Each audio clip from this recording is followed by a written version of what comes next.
Thank you. Elon, what's influenced your views on Bitcoin? Well, I've thought about money for quite a while, obviously since the PayPal days. The and then the companies that preceded that, X.com, which I created, and Confinity, which Peter Thiel, Max Levchin, Luke Howry, and others created. When we combined the companies and made PayPal. So I've been thinking about money for a long time.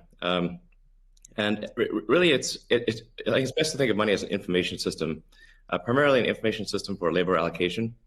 Um, and For practical purposes, it exists in a series of heterogeneous databases, like very different databases in bank mainframes around the world. It moves quite slowly in reality. It may seem to move fast sometimes, and it does with PayPal, which is real time. But for the vast majority of the systems out there are batch processing. So the actual reconciliation may take 1 to 5 business days, sometimes longer. And you have the ACH system, which is ancient and still in operation, which is allows transfers effectively like a check would be an ACH transfer, but it's not secure. And you've got the credit card systems, which are also not secure. It'd be like handing your username and password to a stranger in a restaurant if you buy a meal.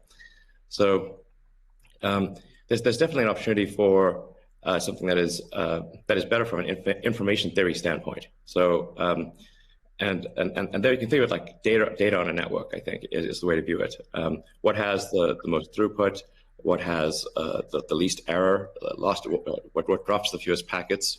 Fraud, for example, being a source of error. And government interference in currencies being a source of error.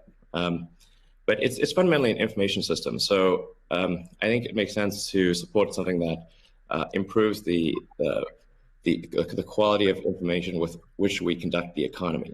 And Bitcoin is a candidate for that. It does, I think, some things well, and it's obviously it's evolving, and there are additional things like Lightning being done on top of Bitcoin.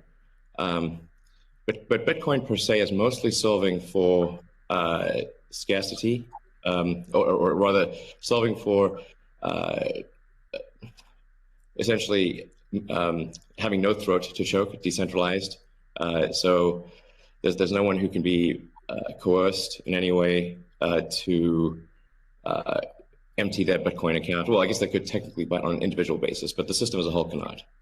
And it has an open ledger, which is also quite good. But transaction volume is low. Transaction cost is high. And usability for the average person is not yet very good, but it has a lot of potential. And I should say that, like, I'm not, and I apologize for taking a long time, but there certainly is a lot to say. In general, I'm a supporter of Bitcoin and the idea of cryptocurrency in general.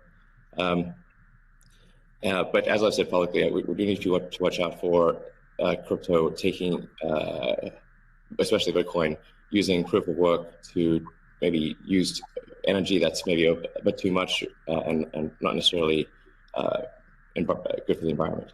So, but on balance, I support Bitcoin, and I'm not an investor. The only publicly traded stock I own is Tesla, and the only significant thing I own outside of Tesla is my SpaceX stock that could help create both companies. So. But apart from that, I do own Bitcoin, and Tesla owns Bitcoin, SpaceX owns Bitcoin, and I do personally own a bit of Ethereum and Dogecoin, of course.